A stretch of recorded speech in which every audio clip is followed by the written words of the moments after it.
Hey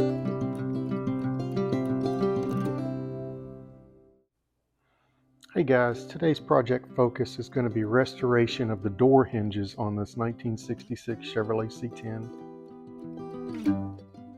Before you take apart your hinges, I recommend that you take lots of pictures of the hinges and really take note of how they attach to the door, how they're attached to each other, how do they work with each other. Take notice of where the pins are set. Specifically, notice where the cap is on each pin and where the tapered end is on the pins. And this particular picture, we'll recreate this one at the very end to make sure that we put these hinges back together like they're supposed to be.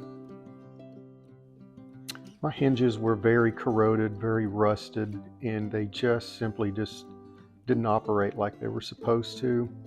I did end up soaking them heavily in Marvin's Mystery Oil. I think that's something that I really believe in, that works, and it does penetrate. But even with the length of time that I did soak them, I was still having difficulty getting those pins out, and I could only move them just slightly. You can see here I just was able to get the head up on one of them, but I did get one of them apart, and you can see the corrosion that was on this particular pin. On 3 of the hinges I had to use MAP gas. I had to use a torch to get them to loose them up, and it really took a whole lot of heat and a lot of time on that. And one of the pins that I got out, you can just see the corrosion that was inside of the hinge and holding those pins in place.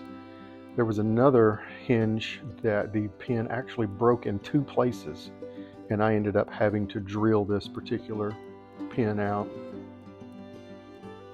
Did get all the hinges apart finally, and I used a bench grinder with a wire wheel attachment to grind down all of the rust and paint that was on these hinges. And I did use a Dremel tool attachment too to get down inside the hinge areas as well.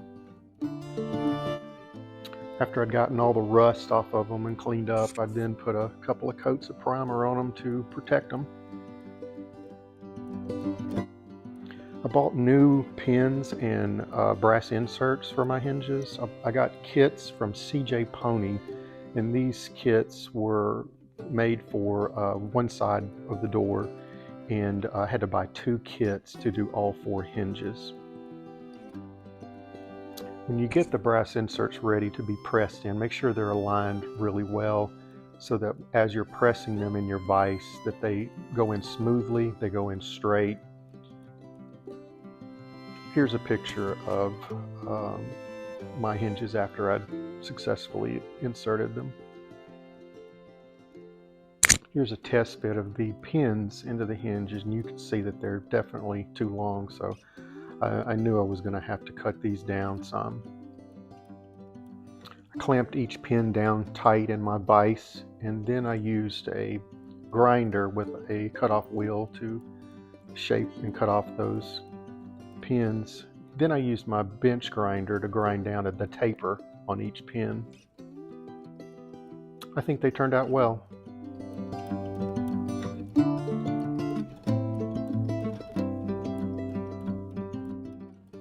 For assembly, I used some assembly lube on a brush, and I used that to brush inside of each of the hinges. I also brushed inside of each of the brass fittings as well. And then I brushed each one of the pins. That was really helpful in the initial insert of the pins into the hinge. Got it in there pretty good with some taps of a hammer. Here are all the finished hinges now. And I wanted to recreate that picture that I showed you at the beginning just to be sure that I did put them all together appropriately. Looks like I did.